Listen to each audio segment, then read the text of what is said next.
the goal with this activity is to really work on your lower body power. Here's what you're gonna do. What you're gonna do is you're gonna set up like you're about to do a falling start, just like so. So I'm gonna get kind of in a low stance, just like I am right here, and I'm gonna start by pushing the hips back and pitching forward. I'm gonna pitch forward, pitch forward, pitch forward, and then as soon as I get that first step, I'm gonna do a bound, switching to the opposing leg. So if I'm going left forward, I'm gonna fall, fall, fall, fall, fall, fall, fall. Take a step forward, land on my right.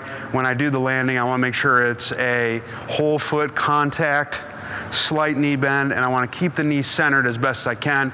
And then you're gonna go ahead and switch to the other side.